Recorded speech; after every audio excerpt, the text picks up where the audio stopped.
Ever feel like you're doing everything right, but your weight just won't budge, especially after going on a vacation?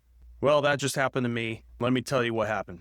In this episode, I share how a simple 4-day vacation completely wrecked my metabolism and how I'm using real data, biohacking, and ChatGPT. You all know I love my ChatGPT to kind of climb my way back out. I've had problems with my HRV dropping. I tanked my calorie burn for a week or longer after this vacation, and it just totally caught me off guard. So if you've never hit a wall with your fat loss goals, especially after travel, this episode is for you. Let's dive in. So before we start, I wanted to show you my SKOOL community I'm always talking about, but this is where I'm spending all my time. This is where I'm answering people's questions. We're brainstorming, doing coffee chats. I'll be starting a Q&A on Tuesday or Thursday where basically I'm just giving out free personal training.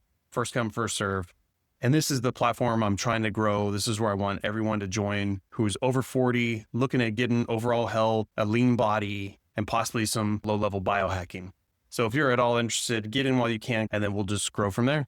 So other than that, let's get on with the episode. This is one of my threads or GPTs on my ChatGPT, whatever you call it. I keep going back to it because I heard on ChatGPT, it's better to do it that way. So you start training that one thread or GPT. This is me trying to break my weight loss plateau. Right now I'm at 186, trying to get down as close to 180 to be as ripped as possible. Not that I want to stay down there because I don't believe that's the healthiest choice and not fun, but I'm constantly trying to find the most synergistic way of all my different training methods, nutrition, supplements to try to get there the fastest to help people with rapid weight loss and sustainability without killing yourself. I can go on creatine and go on a 6-day, 7-day bender at the gym for the next 3 months and I'll get there when my body will be absolutely destroyed. So if you've been listening to me for a long time, you know I'm over that life. I like easy, work smarter, not harder.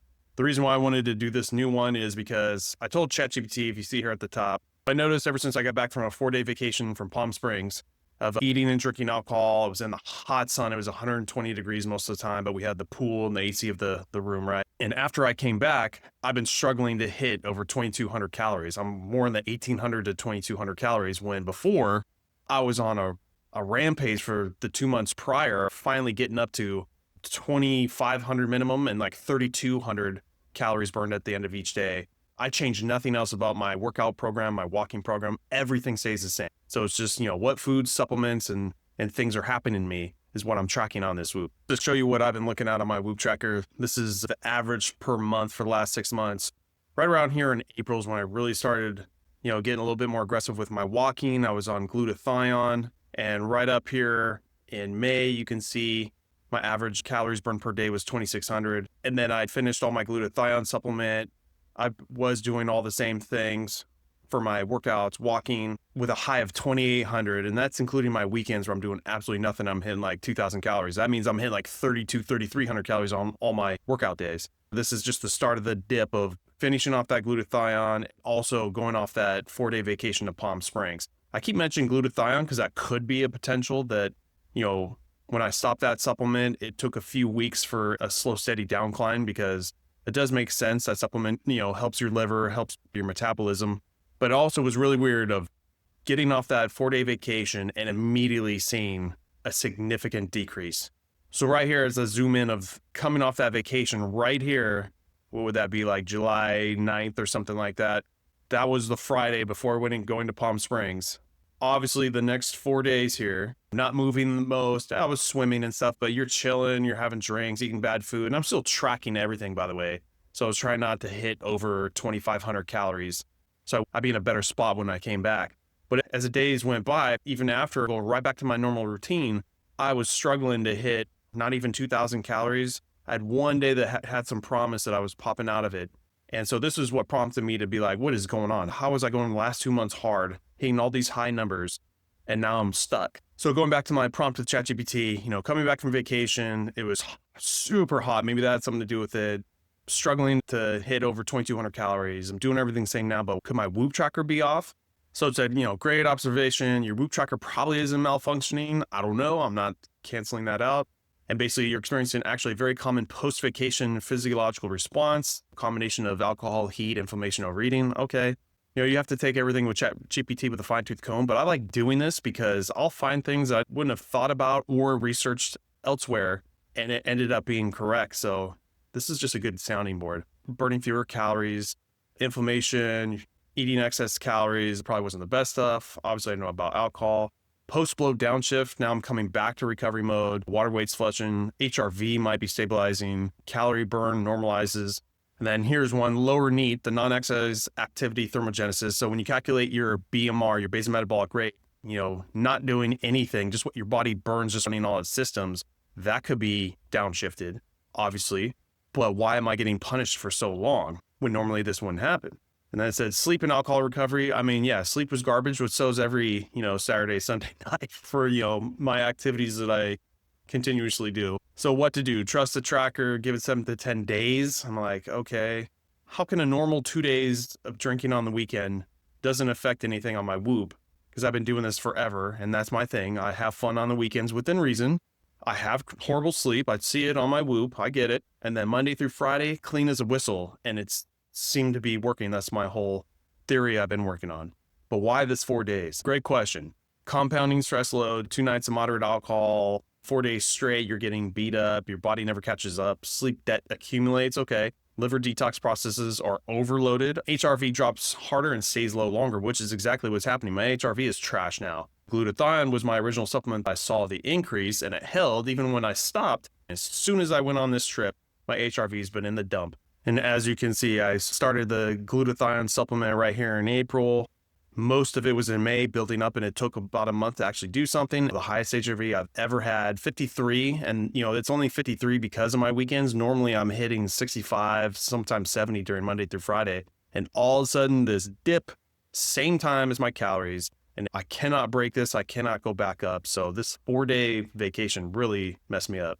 So going back to my prompt here, it's talking about environmental stress, heat and dehydration. I was very hydrated throughout this trip with electrolytes, but that sun, maybe that cardiovascular strain is what it's talking about. It's very sensitive to these signals, especially in the heat. Okay, that's got to be something, right?